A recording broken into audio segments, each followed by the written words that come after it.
January 6th. We started that day at 7:30 a.m., and our assignment at the time was to maintain high visibility along Constitution Avenue. When my partner, Jimmy Albright, and I arrived at the Capitol around 3 that afternoon, it was like it was unlike any scene I had ever witnessed. The writers call me traitor, a disgrace. I, an Army veteran and a police officer, should be executed.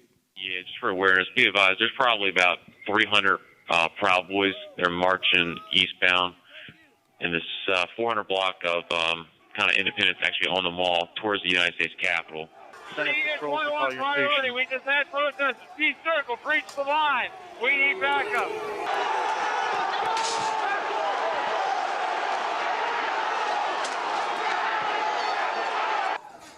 We have a breach of the Capitol. Breach of the Capitol to the upper level.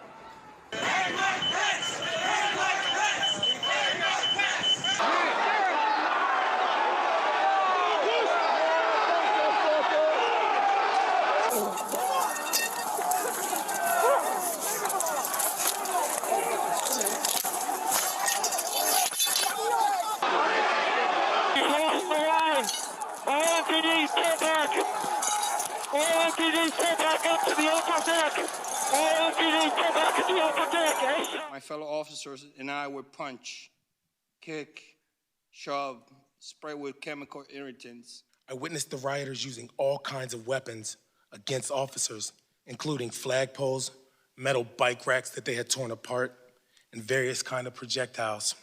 Eventually, it was my turn in the meat grinder that was the front line. The terrorists had a wall of shields that they had stolen from officers, as well as stolen batons, what other armaments they brought. Even during this intense contest of wills, they tried to convert us to their cult.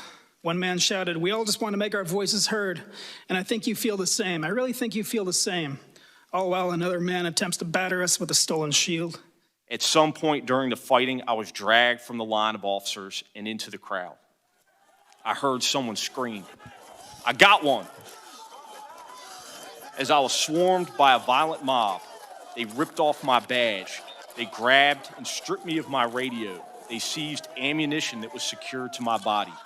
They began to beat me with their fists and with what felt like hard metal objects. At one point, I came face to face with an attacker who repeatedly lunged for me and attempted to remove my firearm. I heard chanting from some in the crowd, "Get his gun," and "Kill him with his own gun."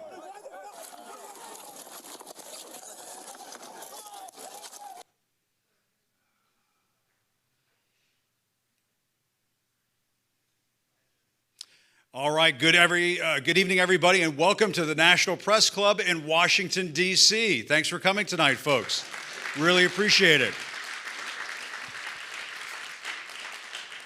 It is not the Trump National Press Club, by the way. I'm just going to point that out. It's still the National Press Club here in Washington, D.C.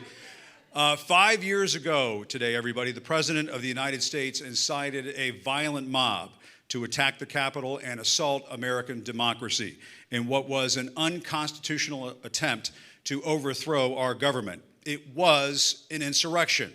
Don't let anybody tell you different. It was an insurrection. And one we had never seen before, because this one was about our government attacking our government. But Donald Trump failed. Part of the reason why he failed was because of the brave men and women of law enforcement who defended the Capitol that day, and they are here with us tonight. Some of them are here with us tonight. Please stand and give them a round of applause. Thank you very much. Appreciate it. All right. Michael Fanone, please stand. Please stand. Harry Dunn, please stand. Akalina Ganel, please stand. Daniel Hodges, please stand. And with us tonight as well is Republican Congressman Adam Kinzinger, who put his career on the line to uncover the truth. Former Congressman Adam Kinzinger, he served on the January 6th committee. I want to welcome all of them to this special program. We are calling this Reclaiming Democracy, January 6th, 5 years later. It's not important that we just reflect on the past. Of course, we want to do that here tonight, but we want to talk about the future as well, how we can reclaim our democracy. And let me just tell you, I just want to say one other thing right now. We're about a block or so from the White House. A real president of the United States would have had these gentlemen at the White House earlier today, honoring their bravery and courage. And I want to caution the viewers at home who are watching here on YouTube and Substack, all of the streaming channels out there, you know, this is not a corporate media production. This is an independent media production. And so for folks who may be a little uncomfortable with hearing the truth, unvarnished, buckle up, folks, because that's what you're going to get here tonight, here from the nation's capital. A little later on, we will hear from acclaimed historian Heather Cox Richardson, and as well as our friends Olivia, Troye, Miles Taylor, and Glenn Kirschner. Final message, this is a real treat. A final message you'll hear tonight is from Hollywood legend Robert De Niro. He has sent along a message that we're going to bring to you later on in just a short while from now. So thanks so much. But first, welcome, gentlemen. Thank you for being here tonight. We appreciate it.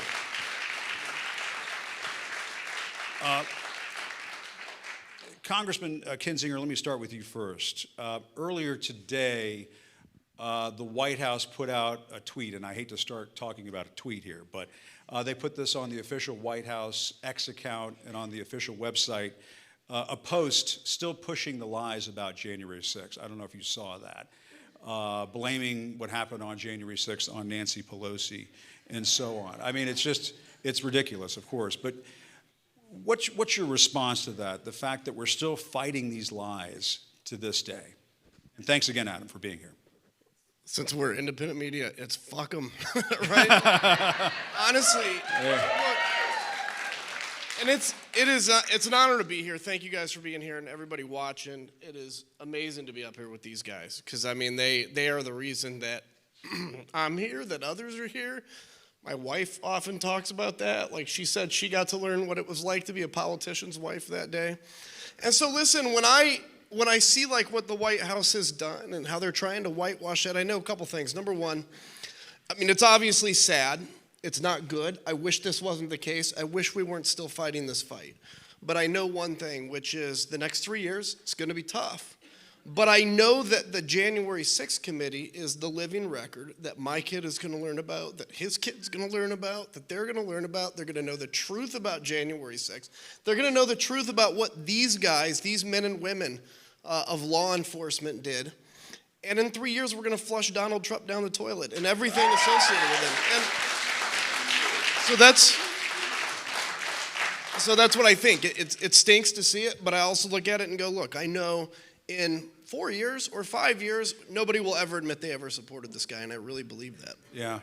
And Adam, I mean, talk about the work on the committee very briefly. What was that like putting together the information? How difficult was that, and how important is that information now today? It feels as though, you know, the Speaker of the House is trying to hide what the January 6th committee, just like he's trying to hide the plaque honoring the officers on January 6th. Well, I told him today, I told the committee today, I said, you guys need to make sure, because it's definitely going to go up in a year, right, when the Democrats take the House. And I'm like, you should, as a result, you should actually double the size of it now, I think, just to be like, make it bigger. Make it bigger. Yeah, let's make it bigger. That's a good idea. Do a statue now. No, listen, what was it like? I mean, look, I was hoping that our work would be eclipsed by the Department of Justice. That's what I was hoping. Actually, I think it was on route to be. I'm sorry, I'm still pretty mad at Merrick Garland for his late start. When we did our first hearing, I mean, we had been investigating for a year. We did our first hearing of that series of hearings in the summer, and that is when the Department of Justice goes, oh my goodness, there is actually stuff leading up to Donald Trump, and then they began their investigation.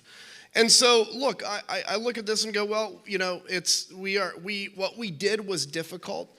What we did, it was not hard to get like Republicans and Democrats to work together because we all were pulling in the same direction. But to be able to get to the answers we did was really a miracle. And we were working hard till the very end. I thought we were going to fail. Everybody thought we were going to fail, and we succeeded. And I think, again, what's the advantage? Well, Donald Trump's president again. You can look at that and go, well, that's a failure. It's not, because I think the history and the record that we have is going to end up being the accurate record that in 100 years the kids are going to learn about in school. And I think and that's how it needs to be. And just the other day, they released the video of Jack Smith, the special counsel, and his comments. It was to a House committee investigating all of this, and he said this would not have happened had it not been for Donald Trump. And Michael Fanone, I'm just going to go to you next. I know just recently you were on NPR talking about the body camera footage and what you were going through that day. Refresh our memories a little bit. I know we can't go through the whole situation as to what you went through, but remind folks what it was like being there that day. Or speak freely. It can be anything. Yeah, no, I mean, I really don't take a lot of time to reflect on January 6, 2021. For me, this is just a continuation of the fight that began that day. And usually, I've been in a few fights in my life. You don't take the time to reflect on the origin of that fight while you're still throwing punches.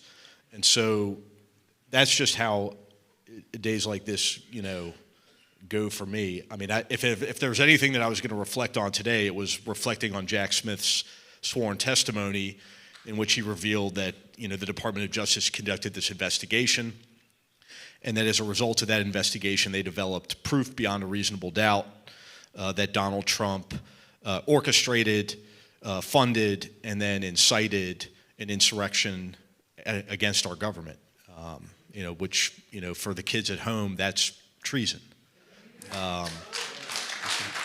And, let me remind everybody as well that, in our Constitution, it says plainly that anyone who engages in insurrection is ineligible to hold office in this country. It doesn't say anything about a criminal conviction.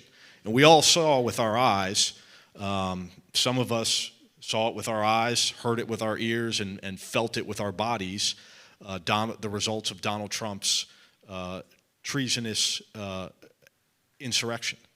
And so it just makes me re-engage and want to fight even harder to make sure that not only is Donald Trump ousted, not only is the MAGA movement in this country defeated, but they're driven so far from political engagement that they are never able to be a part of our American society ever again. Yeah. And that there is, real accountability. I'm a high school dropout. I'm not a historian by any stretch of the imagination, but I've seen a lot of parallels in our history in this country, and I remember learning about the Civil War and Reconstruction and how. We compromised with the Confederates and we allowed them to hold office once again. And I think that we're paying for those sins today, and we need to draw a line. And I believe that those 147 members of Congress that voted against certifying a free and fair election based solely on the words of Donald Trump, many of whom knew full well that they were lies, and in doing so lent the credibility of their office to this insurrection. Yeah. Those individuals should be removed from office and should be never allowed to hold office ever again. They're traitors. Traitors to this country. Yeah. Harry, I know one of the things that you and I have talked so many times about this, and I remember when we had the conversation around when Donald Trump got reelected and when he was coming back into the White House. You were not a happy man. Yeah, take a drink. It's okay. It's 5 o'clock somewhere. But and you were pissed. You were angry. You were mad. But one of the things that we've talked about since then is that you have found a purpose in fighting for democracy. And that's part of what this evening tonight is about too. Yeah, thank you everybody for being here. It's encouraging, it's infectious. I see people show up and still care. You don't know how lonely it is at times when it's just us four talking in what seems to be the void. And it's been us for for the longest time, you know? Like, we joke with each other. I'm going to tell them about a text message that Connell sent today. Hey, guys, what you guys wearing? Yeah. Yeah. said- Acolino asked, should we wear a suit? I said, man, you could do whatever you want. I can tell you right now, Mike Fanone is not wearing a suit. What did you say? What did you say? So you should wear a tuxedo. A tuxedo.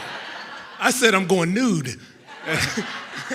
Now, that would be a show. Right? That would be a show. I say that to say just how much I appreciate these guys up here with me. Congressman Kinzinger, it's Adam, because you lost your election. No. No. Never lost an election. I know. Just didn't run again. You know, I'm thankful for people. I hate acknowledging people because you always forget somebody, but I have to acknowledge my two wonderful attorneys over there who have made whatever the hell me, Sergeant Goodell, us doing easy. That's right. And Mark Thank you, Zaid, guys. David Loftman, thank you. Thank you. When I first spoke out on like January 7th, I was like, man, I'm going to lose my fucking job for this. Yeah. And I'm like, hey, somebody said, I know a guy. And I reached out to Mark Zaid, and next thing you know, thank you. Thank you. But I found purpose, right? Because when I first spoke out, it was about accountability, holding the person and people responsible for what happened that day, whether it was, and if the evidence showed that it was Nancy Pelosi, hold her ass accountable too. We know it wasn't, right? But nobody's above accountability is the point that I'm making here. Yeah. Any and everybody responds. Accountability serves two purposes. It brings some type of closure and some type of peace and to the people aggrieved. And it also serves as a deterrent to keep it from happening again. And we haven't had accountability. And I've felt like over these last 5 years, every fucking week, I got to shift the goalpost. Yeah. What accountability looks like, because I don't know what it looks like now. So now the mission is push back against these lies. Do not let them rewrite what happened that day. You don't need this panel up here. We don't need you and any pundit. We don't need congressmen to tell us what happened on. We don't need a play-by-play analysis. Oh, look at that. That's. We saw it. That's where they started insurrection right there. Yeah, right. Press play. Yeah. It's that bad. So that's become my mission now. And like we talked about, the election, knife through the heart, man, because it was like America just didn't care about us. They didn't care. But then the resolve came in. People still showing up, people still caring, people still being pissed and refusing to let this go the way that it had been going. So that continues what fuels me, seeing you all, and I know it sounds silly, cheese, but you all give me that courage, the strength to keep going. I would do it if it was just one person in here, but y'all make it easier. So thank you all. Thank you. That's great. Acolino, Sergeant Goodell, your thoughts, and when we put the video together to promote this, one of the first things that you said in your video was, I'm still suffering from the injuries I sustained that day, both physical and mental. You're still dealing with it. Yeah, I am. It's something that no matter how many pardons or whitewashing the White House does or his acolytes try to do, it will never take the scars out of my body. Yeah. And sadly, I have to live with that. Yeah. Daniel's taking a picture. We haven't talked about the pardons. I mean, that's the first thing he did when he came. Remember, he said he was going to solve the Ukraine war on day one, and he was going to start lowering prices on day one. Did any of those things? Those things didn't happen. But the thing he did do was he pardoned the criminals who stormed the Capitol. What's more immoral is, or lack of moral, is that he pardoned on the same day where almost half or more of the officers protecting him on that day were there on January 6th. And I'm sure he didn't say, thank you for your service, or I'm sorry, what happened to you or to your family. He didn't do those things. I understand that during the campaign he campaigned on that, but he also said that he was going to do those things case by case, and that he would never pardon those who J.D. were Vance said violent. that he'll never pardon the people that were violent, Violent attacked ones. police officers. And within minutes after he got sworn in, he turned their back. So it's a betrayal on the law enforcement community, on the officers, us, and also to our democracy. I mean, you guys saw it, we witnessed it, we experienced it, and we were almost beaten to death. Michael was one of them. He relieved me. I learned that after the fact. Same thing with Donnie Hodges. Yeah. I was right next to him when he was getting crushed. Yeah. We'll never forget. The course of the day, I ran into these 4 individuals without even realizing it. And did you guys all know each other? No. At that time? I only knew Harry. This guy was my supervisor. Believe it or not. He was your supervisor? Oh, man, I'm sorry. Believe it or not, an immigrant was his supervisor. Oh, my goodness. Don't tell the guy down the street. And you were a good one, too, from what I can tell. Daniel, tell us your thoughts. Either take us back to that day or tell us what you're thinking now. What's going through your mind? Today, I've been thinking that January 6th feels kind of quaint now, because in the year of our Lord 2026, the United States is establishing puppet states in South America. And we're in the beginning stages of ethnic cleansing at home. We got to say it bluntly because it's so horrific, and we got to look it straight in the face. So with these things in mind, a little insurrection 5 years ago doesn't quite hit the same way, does it? No. But it's still very relevant, even compared to these horrors we face today. Why is that? Because I think it was the very last point where Trump thought that he might face some form of accountability for all the horrors that he's brought in life. And he's never faced anything. He's never faced any accountability for any of that. And he hasn't faced any accountability for anything throughout his entire career, his entire life. His dodging the draft, his terrible business practices, the laundry list of that, the children that he's assaulted, the women that he's assaulted, collusion with Russia, January 6th, it goes on and on. Yeah. He has never faced any accountability for it. Yeah. And I think that was the point where he decided, I'm really untouchable now. So now he's going around the world with his military adventurism. He's threatening our allies. And I know I'm not really being upbeat here, but it's important that we face that. Well, it's part of the reason why, I don't know if you've heard him lately, he's been asking or talking to the press about whether he's going to get into heaven. Have you seen this thing where he's been saying this? He's been talking to, he's saying, I don't know if I'm going to get into heaven. We're like, yeah, no shit, buddy. Yeah. But, yeah, have you seen South Park? Exactly, sir. That's right. We were going to show some of that tonight, but I've just been informed we're also on C-SPAN too. So remember he called Georgia and asked for the votes? He's going to call it, does anybody got God's number right now? That's true. He's going to call St. Peter. Good deeds, right? I need 11,000 votes to get past the pearly gates. But Adam, I didn't write any of that, but that's up here. I've been wrestling for a while. What can I say? But Adam, the accountability question is important, and it goes back to what the Supreme Court did when they gave Trump a blank check. And when Harry's saying, "Well, what does accountability look like?" To me, it's the elections. It's about getting a new president who will appoint people to the Supreme Court who can start to reverse this stuff. It's not going to be instant gratification. It's not going to happen overnight. But that, to me, is the beginning of accountability. It sounds. Oh, yeah, I agree. It's interesting. So, there's this whole thing with Donald Trump, supposedly suing, and then now he can have the Justice Department find in his own favor. So my wife is Salvadorian, and she's like, all our old presidents, whenever they leave, you find out they steal $200 million from the government. In this case, he's not hiding it, right? He's just doing it. And it's all out there in the open, the corruption and everything else. But I think that brings kind of, when we talk about accountability in the election, here's the thing. I mean, yeah, we have a year for, coming elections. Those will be very important. 3 years for super important election. And so we have a tendency to get really depressed and look and say, oh my gosh, look at all this damage that's being done. And I think starting at the beginning of last year, felt like we were on this freight train, right? That was kind of out of control, all the damage to our democracy. I do feel like the brakes have been put on. Now, that freight train still has momentum.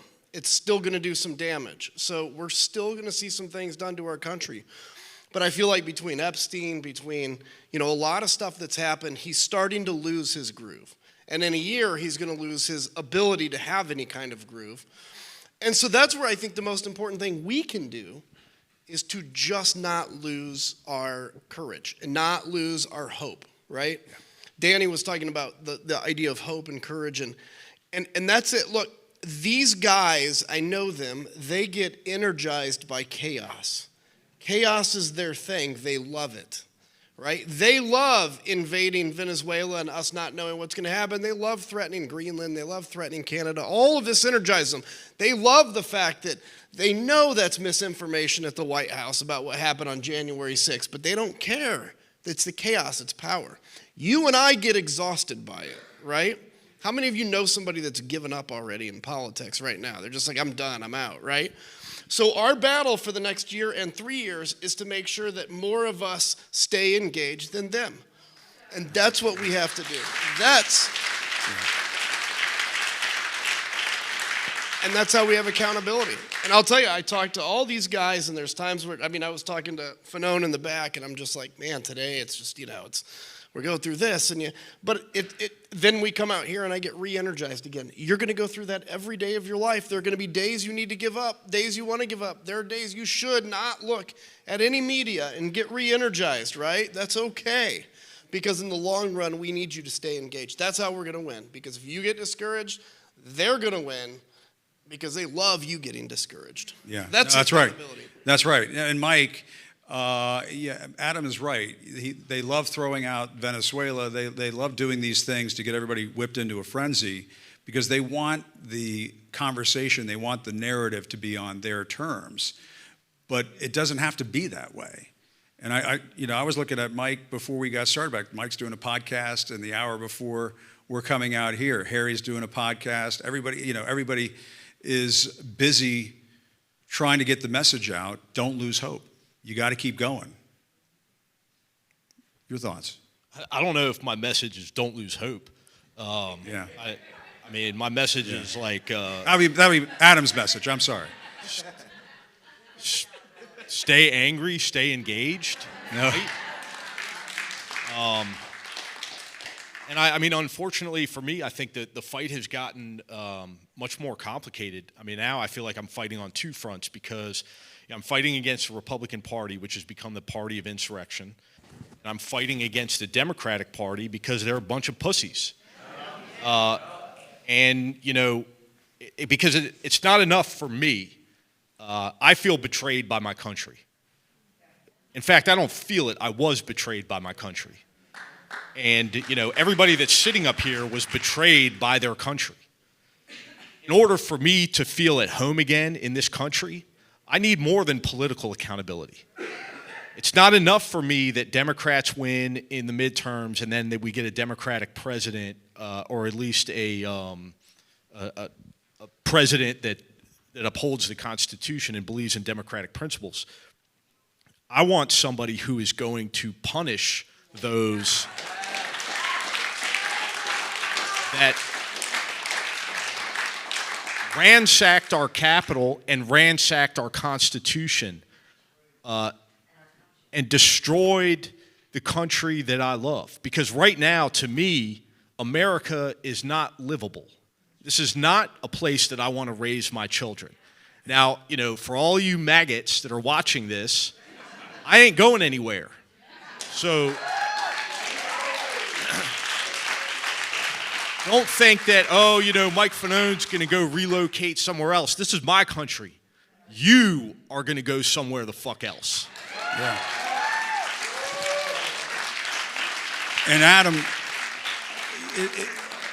Mike, as always, hits it home for us, and I appreciate that. But just today, Trump was over at the Kennedy Center. We're not going to call it the Trump Kennedy Center. Just like we're not going to call it the Gulf of America, we're going to call it the Gulf of Mexico, and so on. But he was over at the Kennedy Center with a bunch of some of your former colleagues, and was joking about canceling the elections this year. I don't know if you saw that. But it starts as a joke, and then it becomes serious. What do we do if these midterm elections are threatened, if they're meddled with?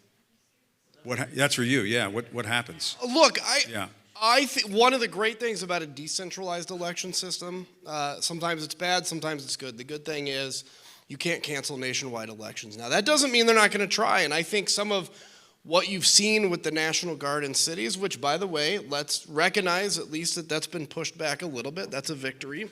But what you see is the beginning of that test. And it's not going to be necessarily Donald Trump saying, hopefully, he's not going to say like national emergency, no elections, but maybe it's putting National Guard in certain areas of a city of a swing state, right? Maybe it's the black part of a city where if you put the National Guard there or all of a sudden you put a bunch of federal agents, then they're going to be a little intimidated maybe to go turn out and vote, and that 2 or 3% difference could make a difference in these various races. So here's how we overcome that.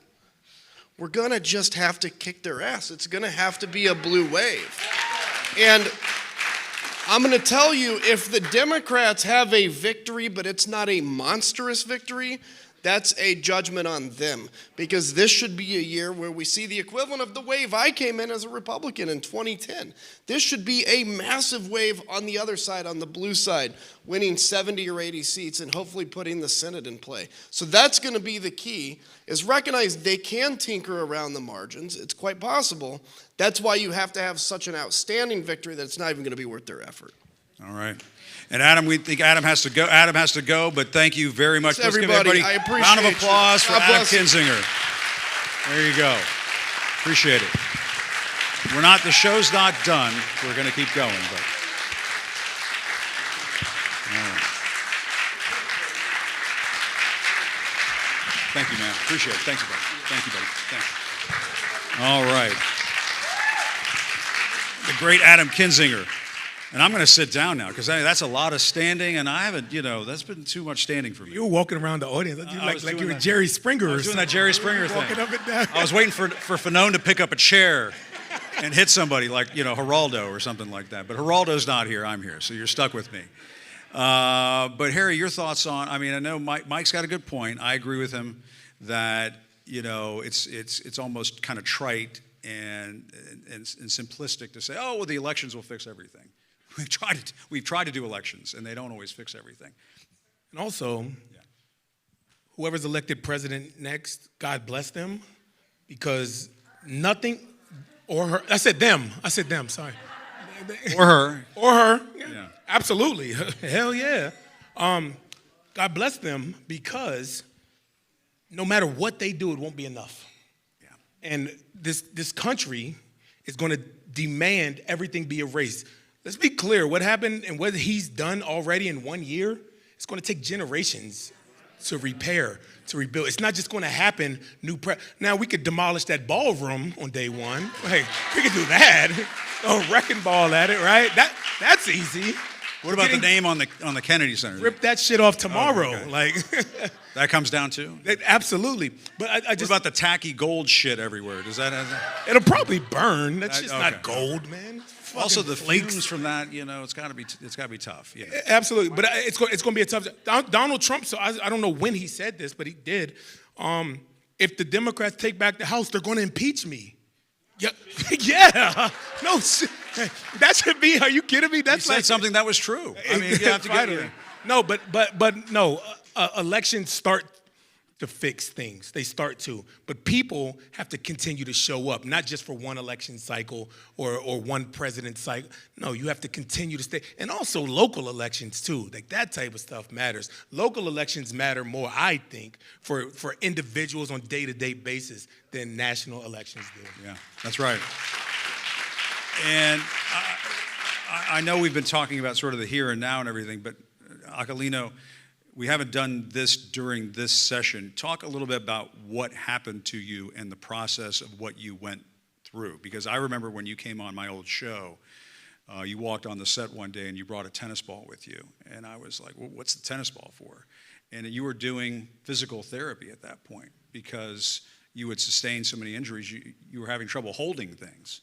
Yeah, talk about that. That was like yesterday, I think. Yeah. No, but I cannot speak too much about the injuries because there's something going on legally. But on that at that time when I first met you, I was still going through physical therapy on my shoulder. Yeah. My foot already had by then I already have recovered a little bit after the surgery. So I was still limping around on my foot and on my shoulder, still jacked up. But it was challenging. On that day, I was assaulted by more than 40 rioters. 40? More than 40. There's videos and pictures of them doing those things to me. And there's an internet sleuth here tonight, you said, Right. who helped identify some of those folks. Correct, and I thank him. In the audience. He's all the way in the back. Thank you. Yeah, he's in the back. I met him before the show. He's standing up there in the back. But people forget that there were these.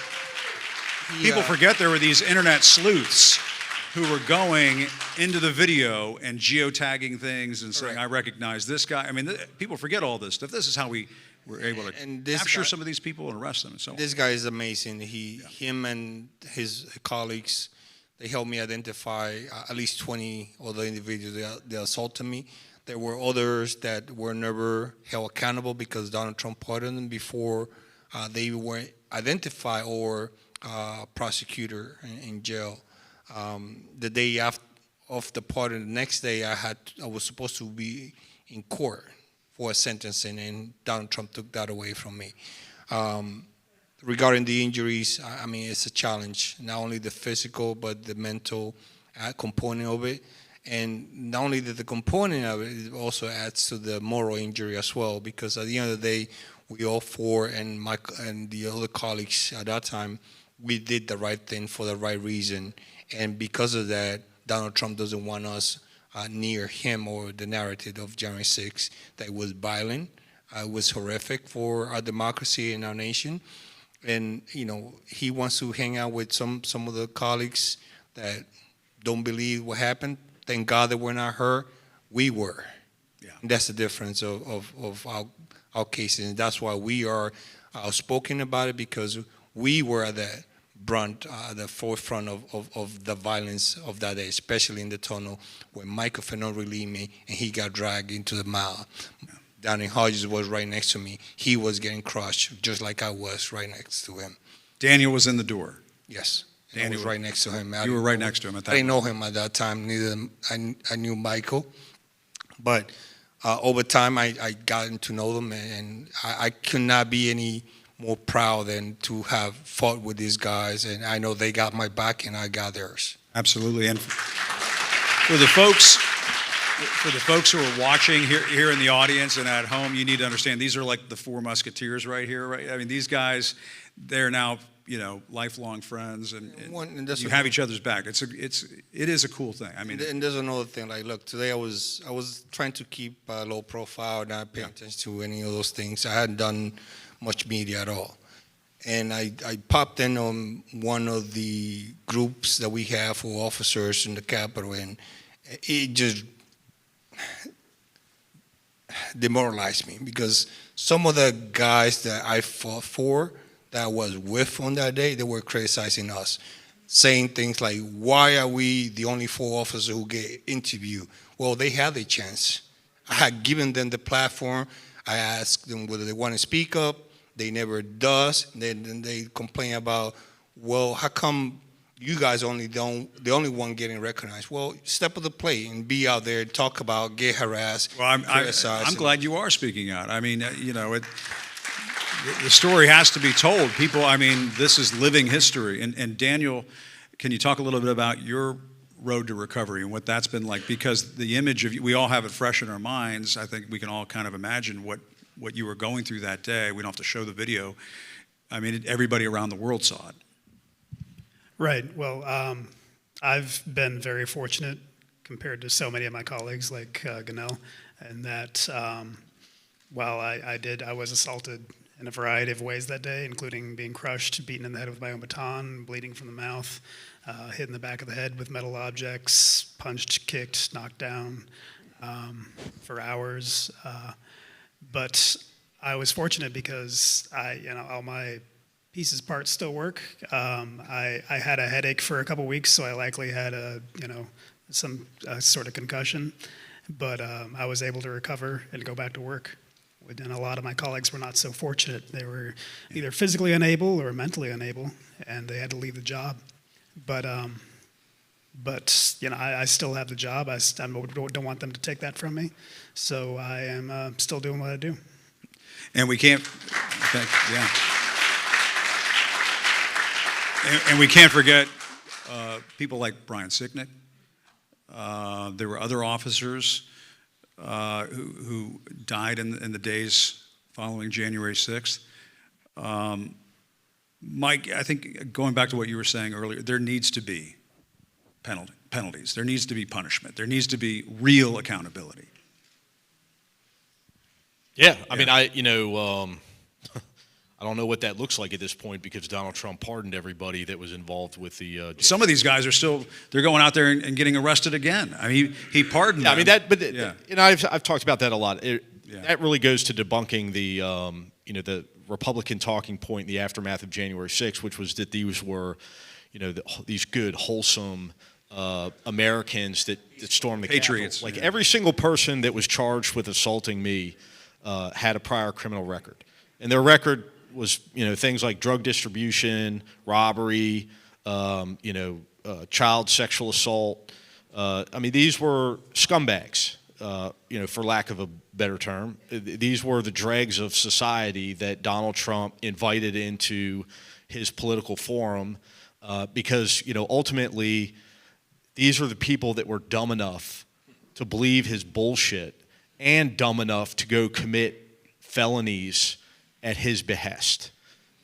These are not the pride of any community. But they were pardoned and they absolved of criminal culpability. And, not only did they absolve them, but he's also emboldened others who would, commit crimes. I mean, when Donald Trump pardoned those individuals, the threats against me spiked exponentially in the weeks afterwards. And I have people now that threaten me so specifically that but they know that there will be no criminal penalties for that. I've pursued legislative efforts in a number of different states, spoken to state representatives about, at the very least, drafting legislation that would prohibit anyone who was charged criminally for their role in the January 6th insurrection from either holding any type of job, office, what have you, within the state, or even if they work for a contractor, preventing that contractor from accepting statewide contracts. Unfortunately, I'll hold your applause because even in Democratic states, there's no appetite for that whatsoever. You really, with politicians, my experience has been like we just need to move forward as a country, and and that's why I don't believe that there's going to be I don't see a political resolution to what we're experiencing in this country. I think that it's going to have to be something dramatic that comes from we the people. I think that obviously elections are going to play a part in that, but I think that we can't just disengage once we right the ship, so to speak, when it comes to changing out real democratic politicians for insurrectionists. I think we need to stay on top of those politicians and make sure that we elect people that are going to go for the jugular, so to speak, when it comes to holding these people accountable. Yeah, to piggyback on what Michael said, I remember when I was deployed in Iraq and I came back, one thing that the provisional governor of Iraq did on the Brennan, who was running the Paul Bremer. Yeah. Paul Bremer, they did a de-Ba'athification of the Saddam Hussein government, and I think we need to do that here once Donald Trump leaves and purge those people who were placed for political reason and restore the career people into the service. That way it could be. Yeah. And Harry, the Democratic Party is going to have to find some fighters out there. And also today, I believe Danny Hodges was supporting, and myself, a legislation by Senator Padilla in White House, which also similar to what Michael Fanon did in a couple of other states. And this will be a federal legislation if it passes through, where no January 6th rioters get any settlements, compensation, restitution, reparation, or jobs in the federal government. Yeah. But Harry, to Mike's point, the Democratic Party needs fighters in the Congress. You can't have, well, we need to get this legislation passed on this other stuff, so I'm going to compromise with these Republicans over here, and maybe we can't do this January 6th. You tried to run for Congress, and it didn't work out, but I hope you'll reconsider and try this again, because I think having a guy like Harry in Congress, when you were running, it was hard for me to contain my objectivity. I'm just going to say right there, I was like, go Harry, But that's what we need. I think we need, you need fighters, man. Pro-democracy fighters. All right, everybody, I'm here to announce tonight that I have not decided if I'm going to. I tried, everybody, I tried. Right? No, you're 100% right, and that's the reason why I decided to run for Congress, because I believe we need fighters in Congress. Mike described the Democrats in Congress as a certain way, and we don't need those type of people there. I agree. We need people that are going to fight, that are going to stand up, that will be the voice of the people, and not voices for themselves or corporations or anybody else except for the neighborhood, the community that you represent. That's your job as a congressman or woman. There you go. But yes, we do need fighters. In a time like this ain't about conventional governing and reaching across the aisle and bar. There's no need for balance when one side is flat out lying. That's right. There's no balance my ass, man. No way. So we need people that are going to fight and that are going to show up. That's why I did run. And no, I haven't ruled out running again, but I want to do what makes the most sense and continue to show up and do what makes sense. Yeah. Well, thank you guys very much. Let's give another round of applause to Mike, Harry, Aquilino, and Daniel. Guys, thank you very much. Really appreciate it. Seriously. Thanks so much. Thank you. Thank you. Thank you. Thank you. Great job. Thank you. Thanks so much. Great job. Thank you. Thank you. Heroes. These are heroes right here. Come on in here. Come on in here. Come on in here. Now, the show is not over.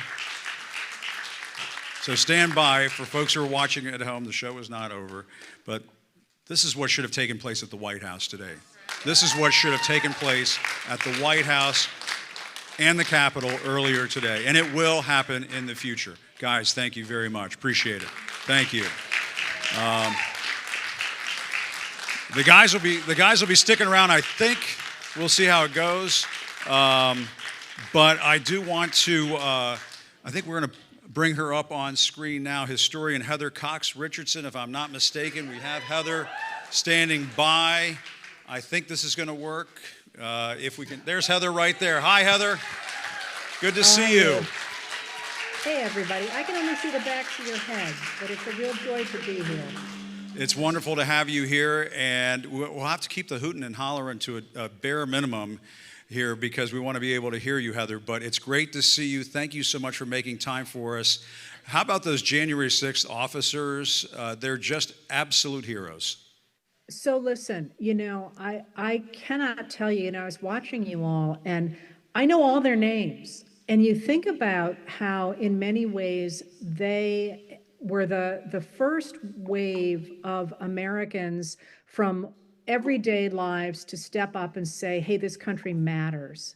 And, I know Mike Fanone a little bit, and I'm telling you, I think about him a lot. And the fact that he had our backs, and I think we should have their backs. But I'm also telling you, I would take that man in a fight, in a foxhole, in the last ship, every single day over a lot of the people who are in our government. And Heather, we were talking a little bit about the history of this moment, having accountability. How does January 6th fit into this country's history, in your view? I always compared it to the Civil War, to one of the things that really jumped out to me about January 6th was the fact that the insurrectionists did what the Confederacy had never managed to do. The Confederate battle flag flew in the United States Capitol. And that's a really big deal. And when I think about that, when I think about the fact that, I always talk about Julia Ward Howe in that moment. She was a woman from Massachusetts who visited Washington, D.C. and looked out at the fires that were burning around the campsites of the men who were stationed around the Capitol to protect it, around Washington to protect it. And she went home that night and she wrote, "Mine eyes have seen the glory of the coming of the Lord." And you know that song, it's a battle hymn of the Republic. He is trampling out the vintage where the grapes of wrath are stored. But a lot of people don't know the next verse, which is, "I have seen him in the watchfires of 100 circling camps. They have builded him an altar in the evening dews and damps." And I think about those people who were stationed around that Capitol for 4 years to make sure that the Confederates could never get in, and they never did. And under Donald Trump, the Confederates stormed the White House. That I've never been able to get over. So when I think about that moment, that attempt to overturn our democracy, to keep one man in power so he could keep a minority in control of the US government, a minority that was going to rule over the rest of us, to me, it's just a continuation of the Civil War. And I think that Officer Ganell is absolutely right, that we're going to have to make sure, as we did not in the 1860s, that that idea of minority rule is completely crushed in the United States of America. Absolutely. And Heather, what does our history tell us about how we can get through this moment? Because Mike was very, I think a fair way to put it is disillusioned, unsure whether the democratic process will ultimately be the remedy here, whether there needs to be real accountability through our law enforcement system. I know you and I have talked about this. The Supreme Court gave Donald Trump a blank check. We're seeing the impacts of that today and all this week with what he's done in Venezuela and so on. But your thoughts on whether we have it in us to get past this moment? Oh, we have it in us. I have no doubt of that at all. But I don't think it's going to be easy. And the thing is, this is not just about Donald Trump. This is a country that for 40 years has been backsliding away from democratic norms. And there's a lot of work that we're going to have to do to fix those things.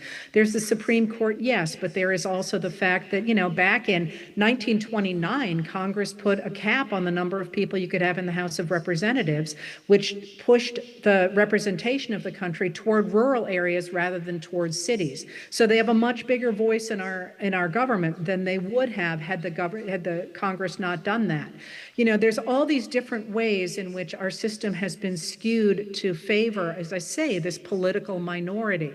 You think about the Electoral College, actually, that goes all the way back to 1800. It's Thomas Jefferson. It's a joke. I hate Thomas Jefferson. One of the reasons that I don't like him is because he gave us the winner-take-all electoral system. If we even divided our electoral votes the way it was intended to be in the Constitution, we would not have some of the problems that we have with the Electoral College. But, there's all these different ways in which our system has been weighted toward a political minority, Citizens United and so on. Those are all remediable issues, but we have to have the political will to do it. And one of the things that I always like to emphasize, and I think you can see with this administration, is that the administration has worked as if the Constitution doesn't exist. It's not just broken laws, it is acting as if there are no laws. And the thing about our Constitution is that it literally rests on the power of we the people.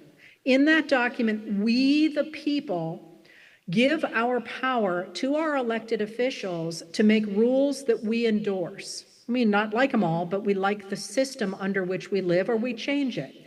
We in the United States of America have to demonstrate that they have taken power that we have not given them, and we need to take our power back.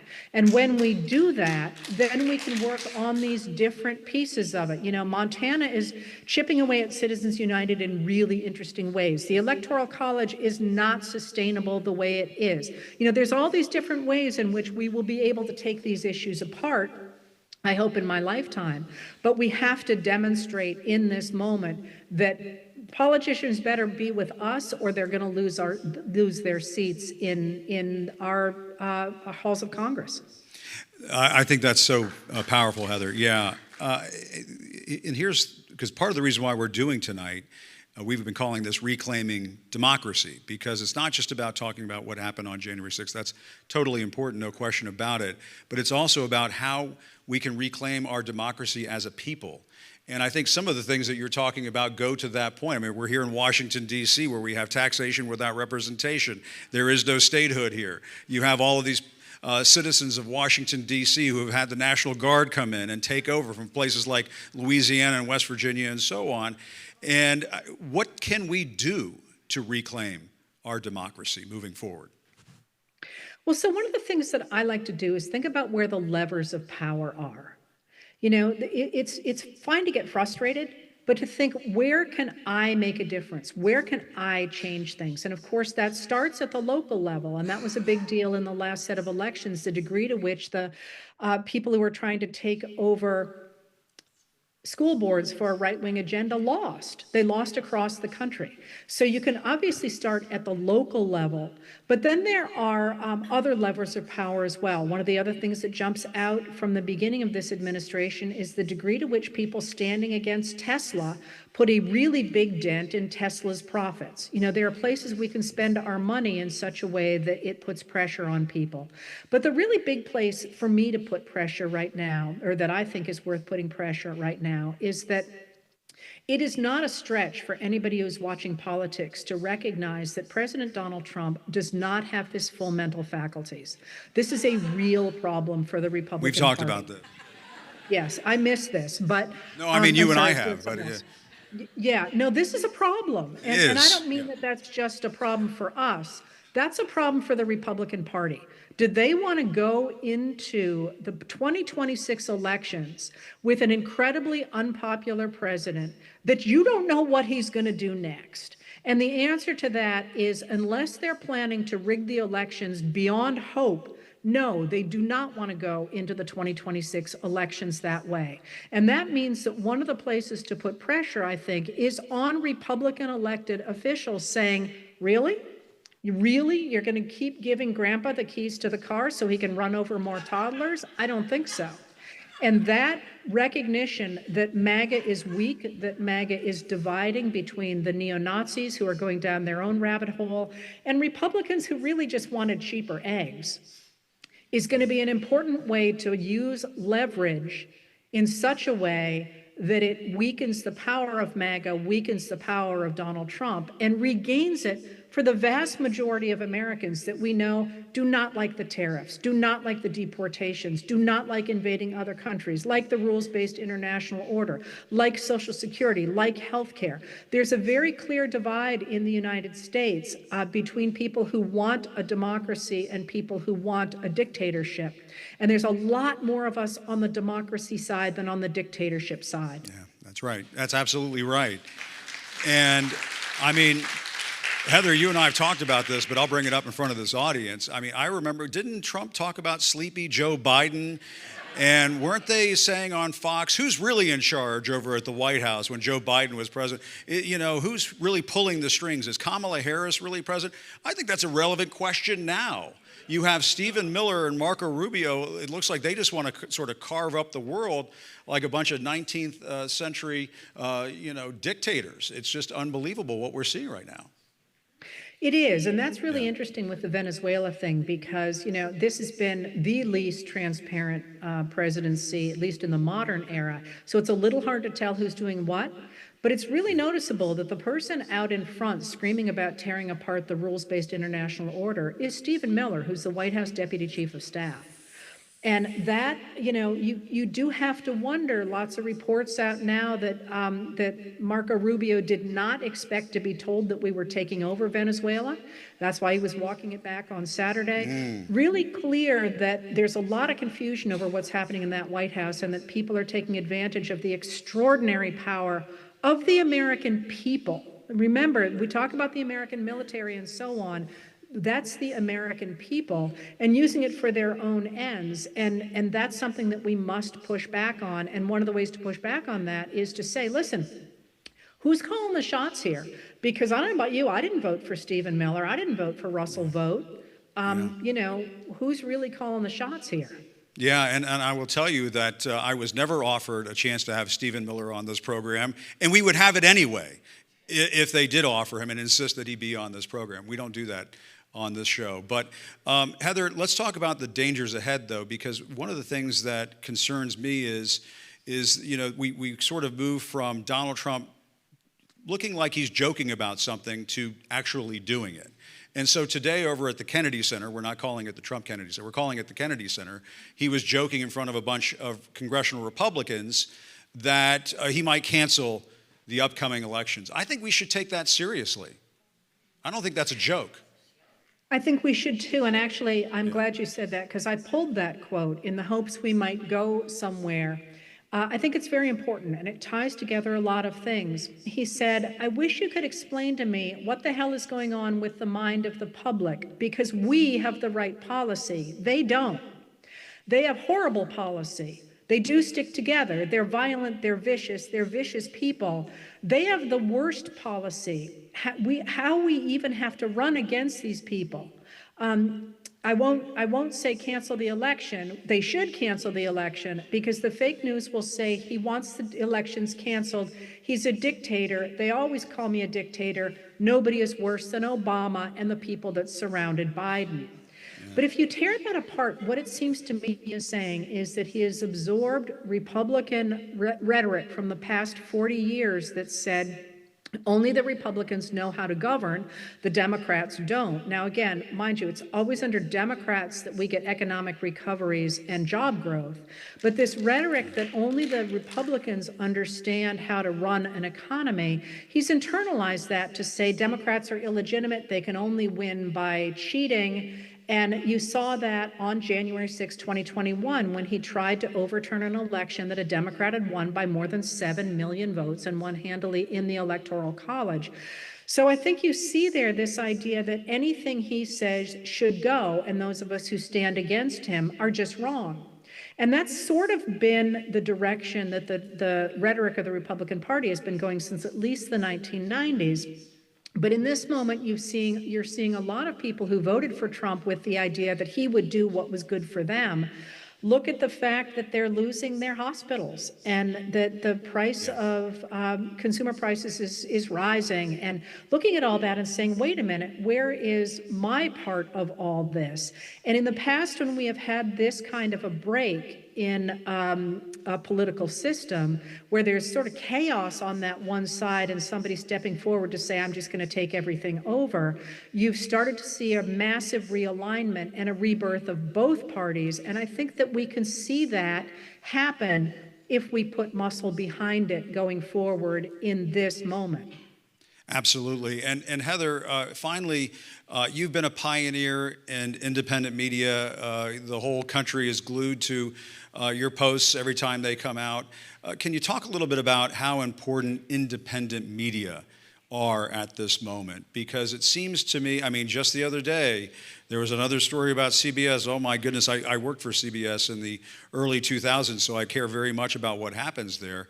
And, you know, we're seeing one media company after another just coming up short in this moment. And it seems to, you and I talked about this, having an independent news community. And if we band together, we can keep the truth alive in this country. Well, yes, and again, the way we got Abraham Lincoln was through a new independent media in the 1850s, and the way we got Theodore Roosevelt was from a new independent media in the 1890s, and the way, this is how you get new political movements. And I think it's worth thinking about the media under which many of us grew up now as not being media so much as being a wing of a corporation. There's a corporation that has a media wing, and that's a very different thing than somebody like you or me. And the thing about us is that I'm not beholden to anybody except my readers. And so I don't have to worry about what I say. I don't have to kowtow to anybody. And I think that that's what people really want to see, and certainly in a democracy must see. Because at the end of the day, when you are making decisions about who you want to have make laws for you, you must have access to good information. And when people say information is power, that's not just a slogan. You can't run a business, for example, if your business partner is embezzling funds and you don't know, or is secretly making a deal to start a business with somebody else. The same is true of politics and running a society. You must have access to accurate information. You don't always like what that information says, but you need to have it in order to make good decisions about your life. And when you get media that is not giving you good information, or certainly when you get a political system that is lying to you, it's not just that they're joking or that they are eliding the truth. They are literally taking away your right to make informed decisions about your life. So when I write, I'm not really, I'm trying to keep a record for history, but what I'm really trying to do is empower Americans to make good decisions about their lives as they are explained in the public sphere. You're not going to make the same decisions I make, but if I can give you access to good information, you can make good decisions about your life. And that's what independent media does. And there's a reason that independent media is taking off the way it is in this moment, because you can't trust CBS if they're going to pull 60 Minutes because they don't like the way it represented the Trump administration. So in a way, I feel like us rising the way we are doing is part of this new small d democratic movement that is pushing back against the rise of autocracy in the United States. It's really quite exciting to be part of it. Absolutely, yes. And Heather, we are so excited that you were with us here this evening. The great Heather Cox Richardson. I don't have to plug you because everybody knows what you do and how you do it. But thank you so much, Heather, and I appreciate you so much. Thank you. And thank you, everybody, for what you're doing. Thank you, Heather. Really appreciate it. The wonderful Heather Cox Richardson. I feel like we always learn something when I have Heather on the show, and I also can just stop talking because Heather's so great. She could just take over, which is wonderful. Okay, so next, I do want to share a message that I received earlier. Well, I guess it was a day or two ago, as we get our panel up on stage, from a Hollywood legend, Robert De Niro. And he wanted to be here. He couldn't be here. He's a busy man, as you've seen. He's done a lot of movies over the years. But Lewis, who is here, one of his staffers, helped put together a statement from Mr. De Niro, and I want to read it to you because it is so important. Then we're going to get to our panel. And Tara, did you want to take part in our panel? You come on up here. We got an extra seat. We got Tara Setmeyer here. Tara's going to jump up here too. It's all, when it comes to reclaiming democracy, it's all hands on deck. That was like a Price is Right kind of thing there, wasn't it? Like, come on down, Tara, you're our next. But this is what Robert De Niro wrote to all of us. And you're going to have to forgive me because I don't have a third arm or hand here. But this is from Mr. De Niro. Hello, friends. I'm sorry, and I won't do it in his voice, although I do a pretty good, you talking to me? I was going to do that, but I'm not going to. He says, hello, friends. I'm sorry I can't be in the room with you today, but I'm with you in every other way. When I think of January 6th, and I often do, I'm filled with rage and disgust. My thoughts tend to pool in three areas. The first is January 6th itself and the lead up to the insurrection. It was nothing less than an attempt to overthrow the government and the United States of America. Think of it, an armed rebellion, a coup, a kind of action that happens in less enlightened countries, not in ours. And he's absolutely right about that. And all of it because of the vanity, arrogance, and moral bankruptcy of one man. There is no question, none, that President Trump is practically and morally responsible for provoking the events of the day. De Niro points out those are not his words. That was Senator Mitch McConnell. Good one, Bob. But while it took one man to provoke the Capitol, or provoke the attack on the Capitol, it took a village of Republican enablers to go along with it, senators and representatives who survived the assault thanks to the brave Capitol and Metropolitan Police. It's fitting that we honor them, and I'm happy to do that today with Harry Dunn, Michael Fanone, Akanina Ganel, and Daniel Hodges. They're here with you to represent these heroes, and let's give them one more round of applause, folks. And De Niro goes on to say the second January 6th abomination is the pardons commutations of the insurrectionists. Hear, hear. Our founders gave the president pardon power to be used sparingly for justice and mercy. They never envisioned a self-dealing wannabe mobster like Trump. Trump's message is clear. You are free to break the law as long as he gets something out of it. Absolutely right. You can be a violent rioter attacking our government to keep him in power, or a corrupt crypto bandit enriching the Trump family. Bob is on top of it. That brings me to the third area, he says. There's nothing we can do about what happened 5 years ago and then 1 year ago. Those despicable acts are history. But there is something we can do, that we must do, and that is rescue the truth from the distorted history Trump and his Republican co-conspirators are promoting. Mr. De Niro goes on to say, because Trump is thoroughly corrupt, he actually believes that the truth is whatever he says it is. Say it enough and people will believe it. Slavery, if it happened at all, was good. That he won the 2020 election. That he stopped 8 wars, not including the ones he started, like Venezuela. Bob is very current here. That windmills are driving the whales crazy. I still can't figure that one out. And that he was unaware and not a party to his pal Epstein's horrific crimes. Bob says, in conclusion, that January 6th, a day that will live in infamy, was a day of love.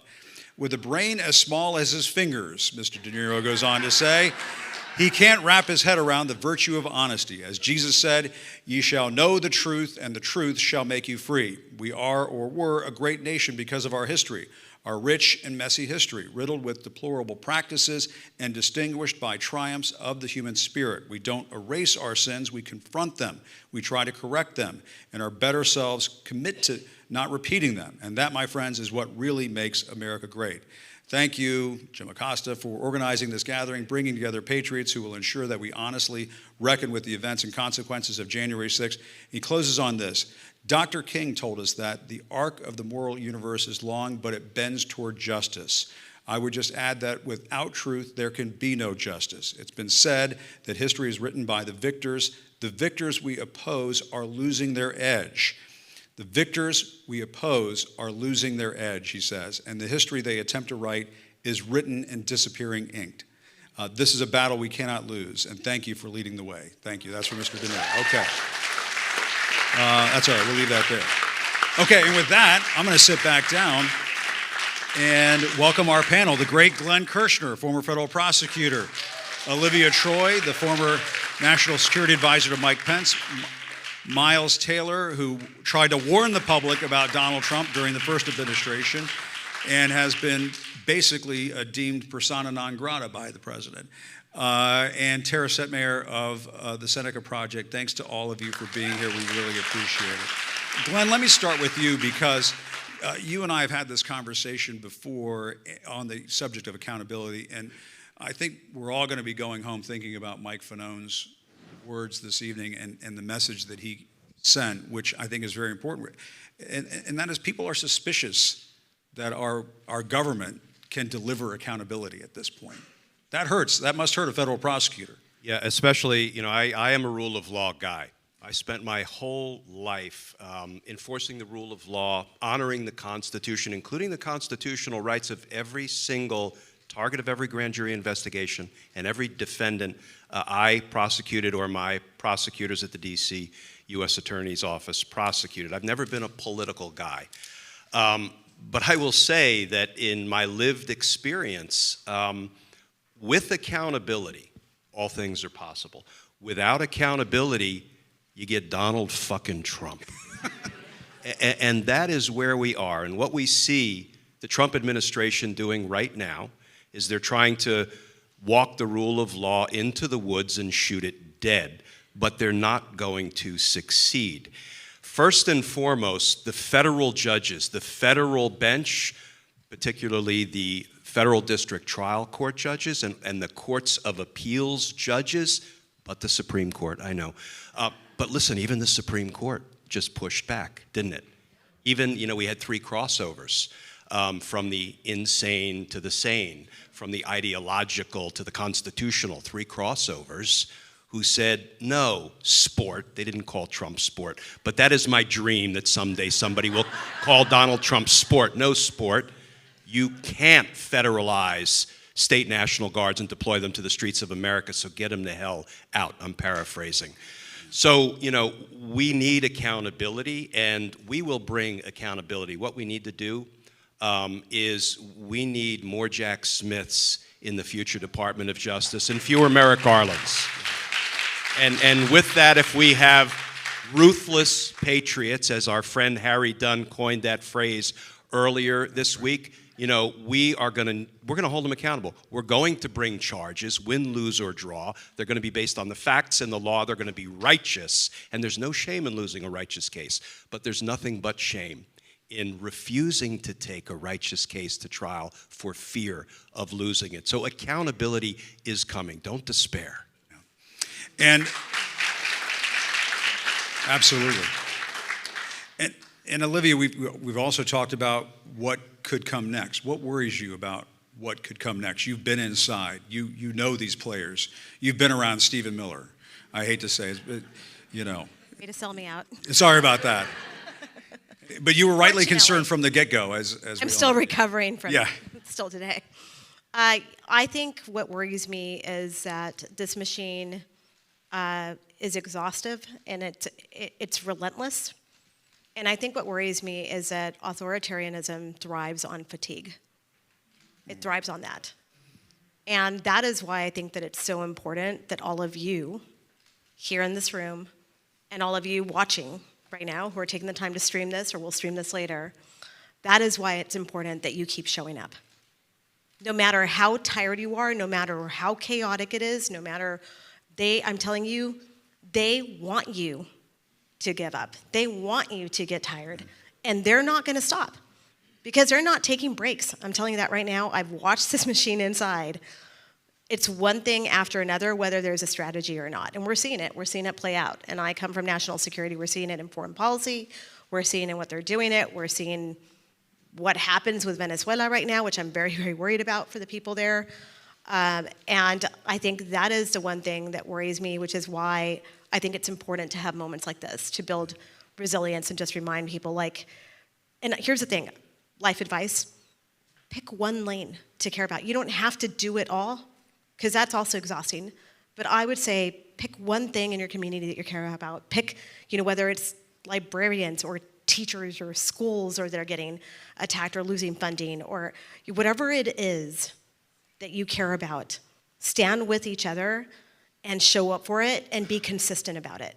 That is one way to beat back on extremism and authoritarianism is what I would say. Yeah. And Miles, it's a great message. Authoritarian thrives on fatigue. I'm going to be thinking about that one on the way home, too. And Miles, we all know now that Trump went after you. It's hard to, it's hard to remember everything that's happened in the last year because so much has happened in the last year. But one of the things that he did pretty early on was come after you personally. What's that been like for you? Yeah, look, I always caveat my answer to this by saying I'm not looking for anyone's sympathy, but I think it's very important to go out and give people the real insight so you understand what's happening. I'm not some talking head. Right now I am a talking head with a hat on, but yeah. I'm a person with a family who was planning to be done with politics forever. I never wanted to be in politics. When Olivia and I sat on the Potomac River and talked about coming forward together in 2020, both of us were like, we don't want to be in politics. We're national security people, but this is the most dangerous thing either of us had ever seen in our lifetimes. And we're students of history. One of the most dangerous things we'd ever seen happen in our democracy. So we had to enter the political realm, but I thought I was done with that. I had a daughter, grew a family, left this sphere. But then Donald Trump came for me in April. And in short, that was devastating to our lives. We had started a business where 50 people were dependent on paychecks from me. Donald Trump, you don't have to have sympathy for me losing my livelihood, but those 50 families lost their livelihood because he came after me. That business imploded. Our physical security got worse. We had very real threats. We're still in court today against people who've made violent threats against us because Donald Trump declared me guilty of treason. Now you may ask yourself, if the President of the United States, the leader of the free world, said the guy sitting in front of you is guilty of a crime tantamount to murder in the United States, it's punishable by death, why am I sitting in front of you? How is it that I'm not in handcuffs in a jail? I think the answer is obvious because it was a clear lie. It was very clear to anyone with half a frontal lobe that Donald Trump did this because I criticized him. But he set a precedent there. Up till that point, in 249 years of American history, no American president had ever issued a written executive order against a named critic for First Amendment protected speech. That would never happen. And I know in part because of one of my extraordinary lawyers is here in the audience today. I don't know if he wants to be called out or not. Yeah. But he's an example of someone in that time period after that executive order dropped who I looked to decide what to do next. Because I will tell you, and many of us felt this way a year ago, it was not an obvious decision to fight back even after that. In fact, I will tell you the majority of people in my life, like friends, family members, the people you're close to said, please don't do anything else. They were scared. They were scared that I would get picked up and put in jail. They were scared that this administration would go after them. The fear was extraordinary a year ago. The fear was extraordinary in April. But there were people in my universe who didn't defect from us, who said, no, you fight back against things like that. That lawyer I mentioned is someone who just recently won a case against Donald Trump. If you'd applaud Mark Zaid for his courage. There you go.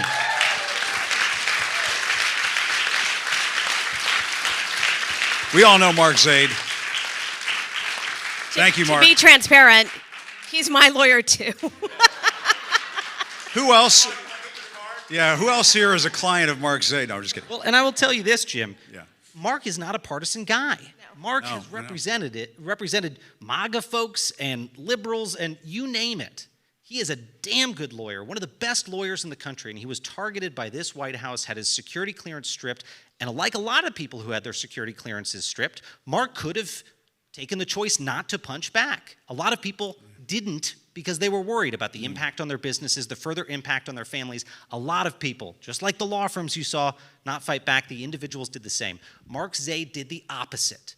And that was instructive to me because every time someone defies this man, they make it that much easier for the next person to defy. And I think that's the big, big takeaway from this year. That's right. And Tara, I mean, you were telling me before this event that, you know, your passion for the law enforcement community runs deep. It means something to you. And to me, that's a big part of what this day should be about, backing the blue. Really, truly backing the blue. Not paying lip service to it, but really and truly backing the blue. And I mean, I'll just add this aside. I mean, Donald Trump over the weekend was saying, oh, I don't mind putting ground troops in Venezuela. You know, that's what he said about our armed forces. And so we know that he views people in law enforcement as disposable too. But your thoughts, to pick up on what Miles was saying too, how important it is to stand firm, not bend the knee. You know, it is such an honor and privilege to be a part of the democracy defenders in this room, the heroes that defended the Capitol 5 years ago today. You know, I worked on Capitol Hill as a senior staffer. I was a comms director up there for 7 years and watched that day in absolute horror and sorrow for what was taking place.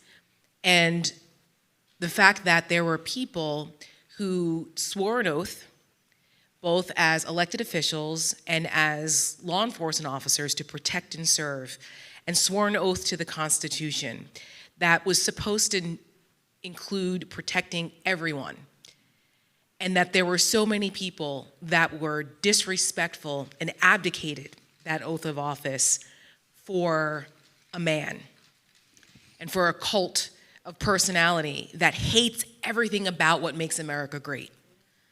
There's nothing great about what Donald Trump stands for or what he purports to stand for or who he represents. It is so anathema to what all of us who recognize what that Constitution means and what that oath of office means. He despises all of it. And I grew up in a law enforcement family. My grandfather was a police captain of my hometown police department in Paramus, New Jersey. He served for 40 years.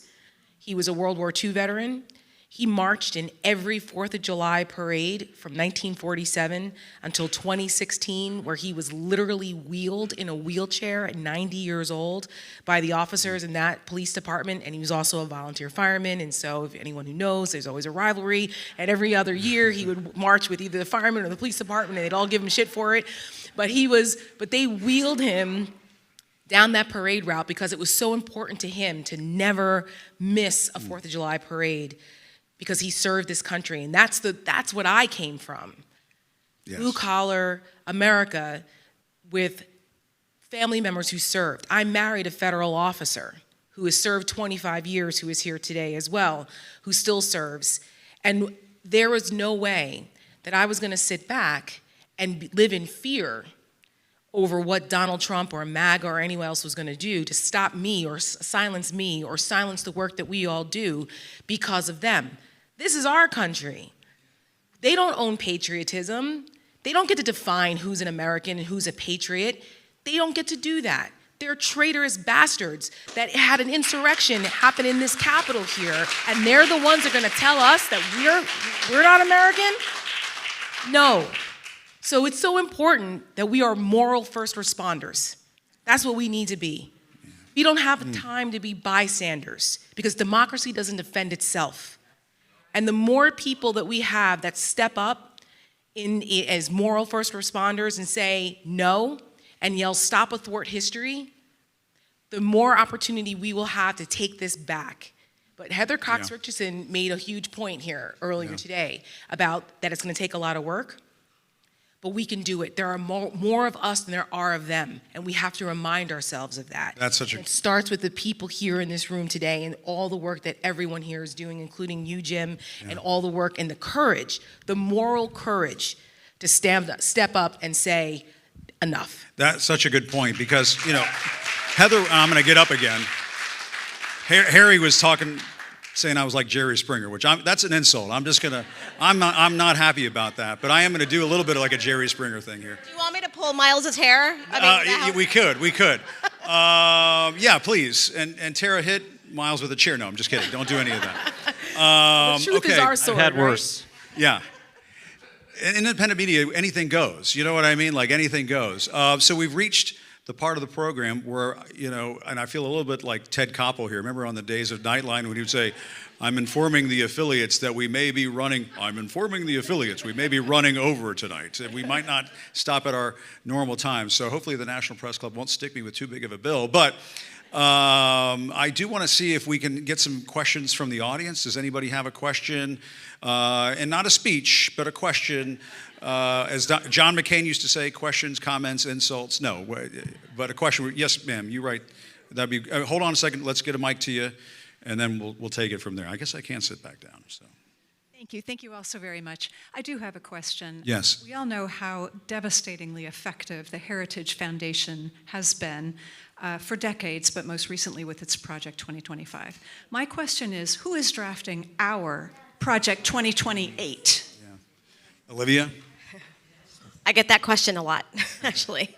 And I can tell you, though, people are thinking about this. I think that there is a lot of thought being put into what does that look like in the aftermath, given all of the damage that has been done to our institutions. And when I mean damage, this is going to take us years, decades maybe, in some situations, of things that they have done, including a lot of the shutting down of institutions around the world. They've left gaps.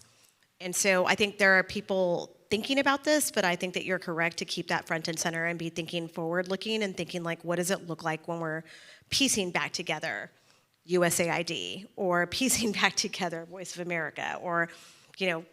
Can those things come back? Sure. I mean, that's the Yeah. other issue, I mean, too. all of these other things. But yes, this is something that we should be. One thing I'll say is the answer is kind of boring and bureaucratic. I mean, the way that they did this, it was not just Heritage. You know, the Trump-aligned folks and some of our former friends and colleagues who decided to make a certain choice when it came to Donald Trump, launched something called the America First Policy Institute. They launched another think tank where they hired people full-time to do this. It's a very boring bureaucratic thing, but this administration is doing so much that there is no one group. They had a head right now. start. That's right. That's tracking all of it. I mean, I was telling people privately a couple weeks ago we should launch something called the undo list. And it's just like, we just need a really good tracking. It requires people, it requires a team. Certainly it can be crowdsourced, but there is a role right now for an institution. And I'll just say, I won't dime anyone out who's not ready to announce that, but a number of our colleagues, and people in the space have been talking about, okay, how do we do that? Let's put some organization to that because it's crucial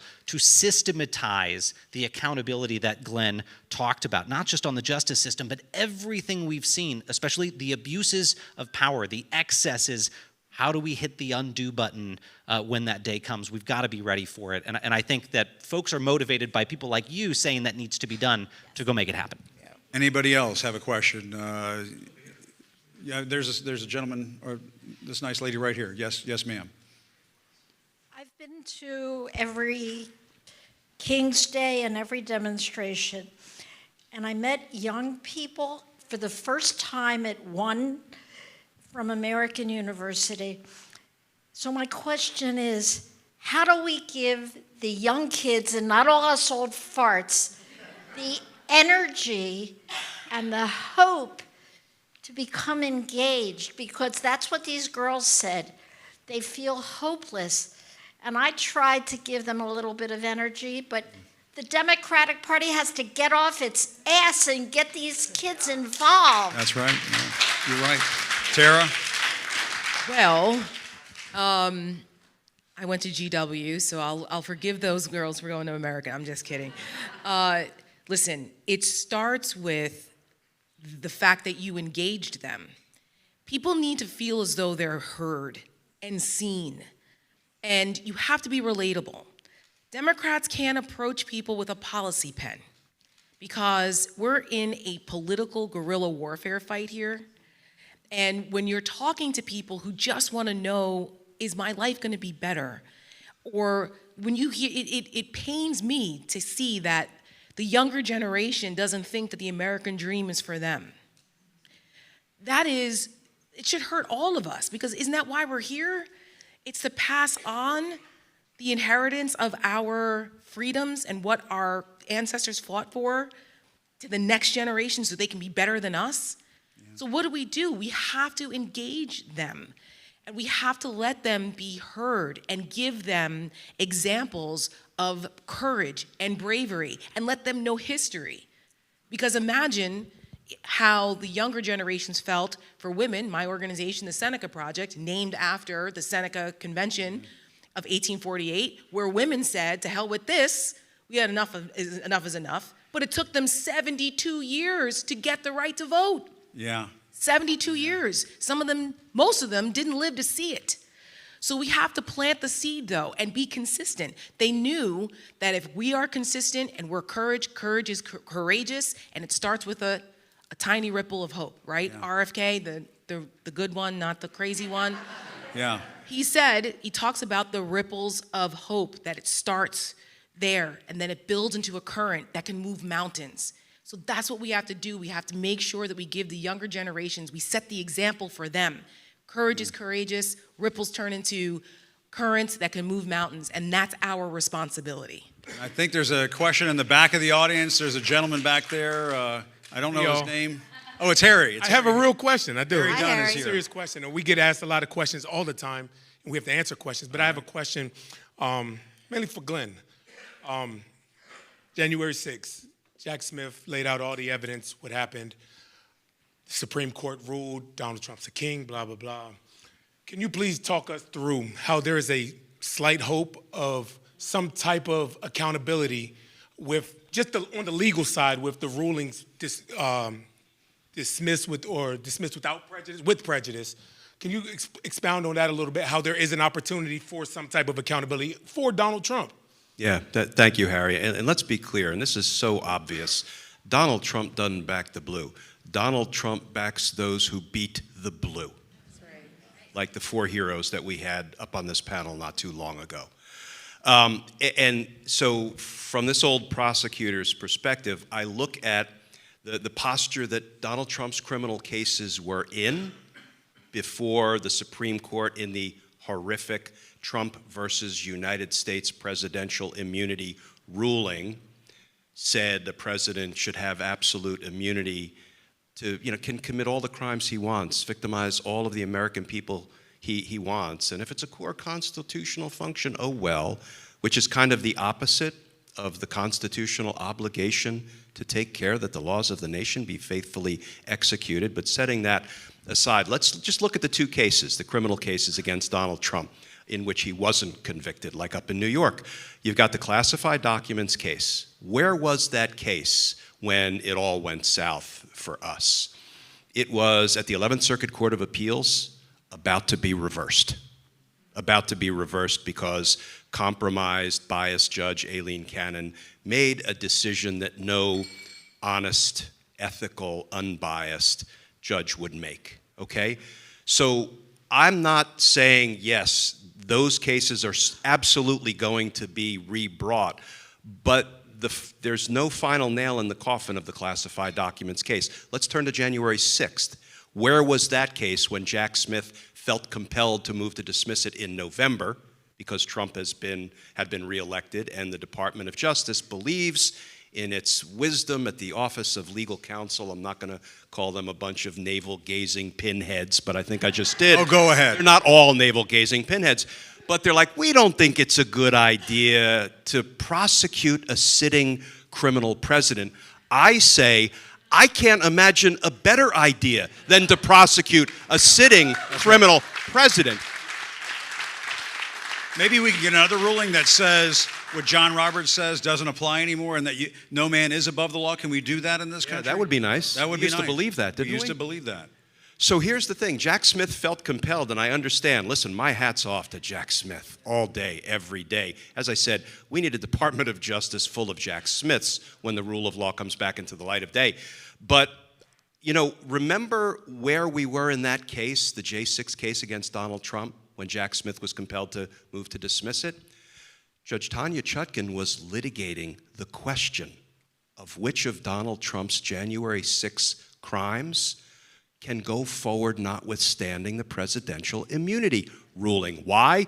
Because it ain't a core constitutional function of a president to send an angry mob to the Capitol to violently attack it, to stop the certification of an election he lost and unlawfully keep him in power. That's not a core constitutional function. I don't even believe it's an official presidential duty that would enjoy presumptive immunity. You know what it is? It's a private effing act of a candidate. And there's no presidential immunity for a private act of a candidate. So these cases are not dead and buried. I mean, they may be on life support, and we can't guarantee that we're going to get those Mostly paddles dead, like they said in The jump them Princess Bride, back into life. Yeah. But it ain't over. Yeah. Holding Donald Trump accountable ain't over, not by a long shot. So thank you for the question, Harry. There is hope even on that procedural legal front. Very good. One last question. This gentleman in the back with the tie there. Very good. Thank you so much. Jim, thanks for doing this. My question to Harry and the guys was going to be, everybody has different emotions, right? I think there's a lot of grief and rage. How do you all handle those emotions, and what gets you through the day when sometimes you wake up and say, I can't do this anymore? Yeah. Miles, Olivia? You do. Yeah. That's really it. For me, especially, I mean, that's my perspective on it. I think people like you, people who come up to you on the street. Man, you're making me emotional. I was all solid up here, and I'm like, okay, I know the Proud Boys are hanging out outside. Bring it on. But I will say that, and I say that because I was thinking about this when Miles mentioned the moment on the bench. Miles and I had a long chat on a bench before I came forward, and I'll never forget that day. And I say you do because I think in being in government for so long, I think what I observed and saw was that you kind of assume that courage belongs to someone else. You keep waiting for someone else to take a stand. You keep looking around, and someone else is going to have the courage to take a stand against it. Someone else is going to do it. And you pass the buck. And at some point you realize that, no, you can't do that. You can't outsource courage. You have to hold it from within. And so I say that to you, and I say it's you all that keeps us going, because I think it's a reminder that you all are out there individually and that you're making a difference in your own way. And so I would say when I think about younger people, when I think about the youth and inspiring them, remind them that they can make a difference. And courage, it doesn't have to be, you don't have to be a famous person, national figure to make a difference. Courage is really about taking a stand, doing what's right over what's wrong, speaking up for truth, standing by people who tell the truth, like people here on stage, standing by people like Jim Acosta, who took a stand and became an independent journalist in independent media, and is providing a platform and encouraging others to continue on that road. That is courage. And you know, I think about these knitters. I'm going to give you this example because I am so fascinated by this group of women, these people coming together. They call themselves the weapons of mass construction. They're crafters, and they're knitters, and they show up and they craft. And you know, it took one person, brought her friends, they show up at ice facilities, they show up at different locations, and they craft and they knit things and they do things. That is courage, and they're making a difference, and they're raising funds. There's people that started food banks and food deliveries when the government was shut down and SNAP benefits were gutted. They started, you know, making meals and passing around. They started driving that. So, you know, sometimes courage is not a huge stance of defiance. Sometimes it's like making a casserole and showing up. It's true. So I think when I think of that, that's what keeps me going is you all, and we lean on each other. And what keeps me going is the people on this stage. We lean on each other. We check on each other. I care a lot about the people on the stage, and we've been through a lot. And it's very, very, very hard to face these dynamics. But on the other hand, I know that there are people quietly making a difference, and they may not be loud about it, and that's what we've learned in the past year, that quietly there are people that are going to stand together and keep showing up. That's right. Miles, what keeps you going, Miles? I think this is an important, thank you for asking that question, Miles. At the risk of sounding unoriginal. That's okay. What Olivia said. Yeah. And also that little baby of yours too. That's right. Very much so. But that was also in some ways a reason not to do this. I know. Because the environment is so scary. You mentioned that quote from MLK, that the arc of the moral universe bends towards justice. Barack Obama used to use that quote all the time, and I would get annoyed because I wanted him to add a caveat, which is that there's not inevitability to it. The moral universe is not bending itself. There's false hope in thinking, oh, well, it's all going to turn out right in the end. No. Not unless you do something about it. And what's been so inspiring to me genuinely is a year ago, I did not expect that this moment would feel the way it does. The resistance, the defiance in this country has grown beyond what I think a lot of us thought possible in those first few months, where even the courageous people some of us are friends with, who'd been out there on the campaign trail, texted us and said, I'm going to lay low for a few months. That hurt. That hurt. There's still a lot of those people. And look, I'm not pointing the finger at them. This is hard. But for every person like you all showing up today that started showing up, that reached out, that made a big difference. I will tell you, as we were deciding what to do as a family, I got this stack of postcards. Someone organized this writing of postcards. And this may sound like one of those fake stories. Oh yeah, you were motivated by the postcards to fight back? I was motivated by the postcards to fight back. All of these people around the country I had never met said, do it. We're with you. We're behind you. We were scared that we were going to have to sell the house to pay for legal fees. We didn't know what was going to happen. And then friends that I've never met around this country crowdsourced our legal defense. And in addition to Mark, I've got the best lawyers in America to fight back against this guy. That took courage for those people. That made a difference. That keeps me going. And I'll tell you what, I mean, to Glenn's point about accountability, this is statistically the most lawless administration in modern history. Dozens of judges have ruled Trump violated the Constitution. Hundreds have ruled in cases that they broke the law otherwise. And in response to that, I think we have a very easy answer as an opposition of what our platform is. It's not a new platform. It's an old platform. It's the United States Constitution.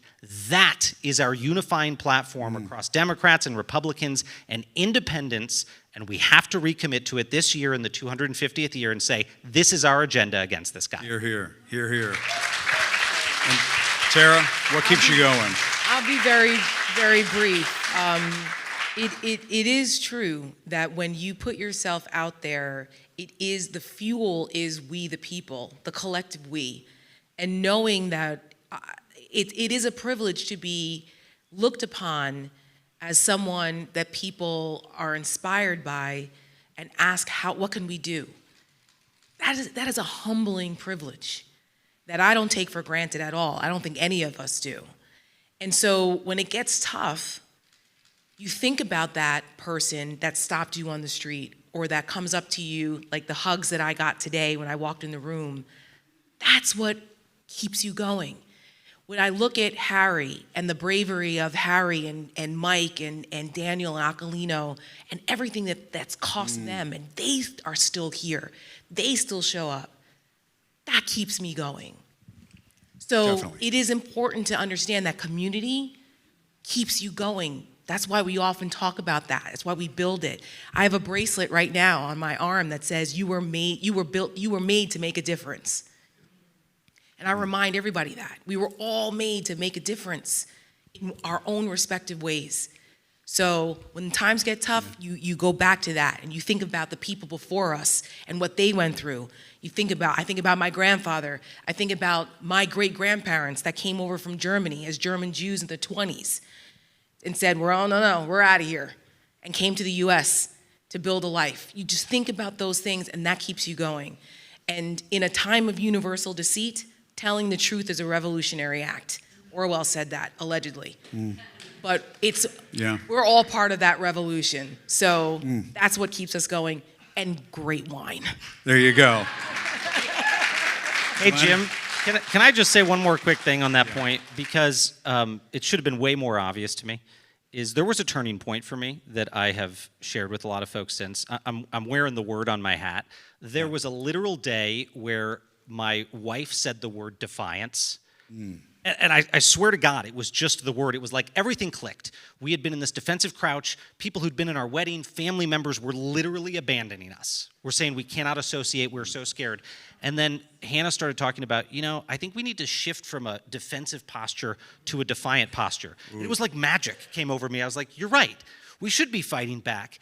And we launched this thing, defiance.org, because we were like, how do we give that to more people? How do we shift into a posture of absorbing all of this devastating news to every week, let's do something about it? That has changed our lives. This is not the fight I want to be in. I know it's not the fight these folks want to be in right now. But when you make that mental switch from defensiveness to defiance, and I know you've made it, Jim, it is an unlock. And that's been the fuel for us as a family, at least. And you're doing great work at defiance.org. Make sure you check out Miles's organization. And Glenn, a final thought from you.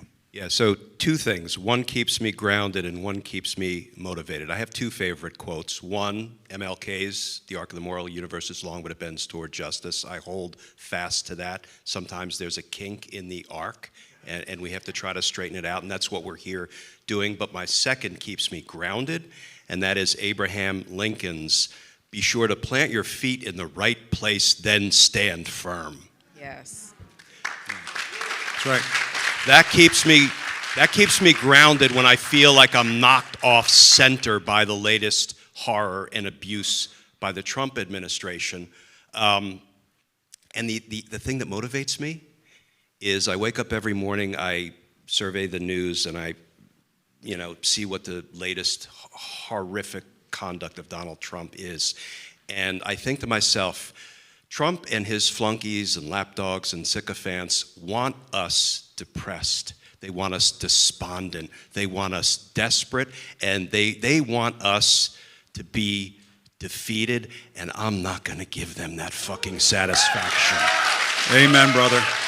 And I swear when I say that to myself like a mantra, what I'm thankful for, no, I'm going to fucking fight this regime with everything I've got until the day I die. And that motivates me. It really motivates me. Amen to that. And you motivate me, Glenn. So thank you very much for those words. And thanks to all of you for a great discussion. Guys, let's give these guys a round of applause. Sarah Setmayer, Miles Taylor, Olivia Troye, Glenn Kirschner. And I'll just say one final thing in terms of what keeps me going. It goes a little bit back to what Olivia was saying, and that is all of you. I can't tell you what this last year has been like for me. It was almost 1 year ago when I said goodbye to my old career, my old place, and I talked about how it is never a good time to bow down to a tyrant. And one of the things that we noticed about the year of our Lord 2025 is there was a lot of bending the knee going on. Universities, law firms, not Mark Zaid's law firm, but law firms, networks. When 60 Minutes is in trouble, we're all in trouble, as I like to say. Politicians from both sides of the aisle. And I think 2026, the 250th anniversary of our republic, should be the year that we stand tall. And you want to know what keeps me going? And it goes back to what Glenn said. I firmly believe, and I'm saying this as a newsman to whoever's watching, that make no mistake, Donald Trump does pose a danger to our democracy, full stop. But Donald Trump needs to understand something else about what's going to take place in this year of our Lord 2026. We, the people, are not backing down. We, the people, are going to stand tall. And as I said in my parting words when I left my old place a year ago, don't give in to the lies. Don't give in to fear. Hold on to the truth and hope. And I want to thank, more than anybody else here tonight, the 4 officers who were up on this stage. One more round of applause. Michael Fanone, Harry Dunn. Harry, you're still here. Stand up, buddy. Come back up here. Come back up here, Akalina Ganell. I don't know if Hodges and Fanone are still here. Come back up here. This day is about these men right here, these brothers right here. As I said, but for the folks who are just tuning in towards the end of this show, a real president of the United States would have accepted his defeat back in 2020 and would have not interrupted the peaceful transfer of power, and a real president would honor these heroes. So we the people are going to honor these heroes here tonight, and we're going to continue to do that heading into the future. So thank you, all of you, for joining us here tonight. Thanks to the National Press Club. Thanks to C-SPAN 2. Thanks to YouTube. Thanks to Substack. Thanks to all of you for watching. Have a good night. Still reporting from Washington, I'm Jim Acosta. Have a good night.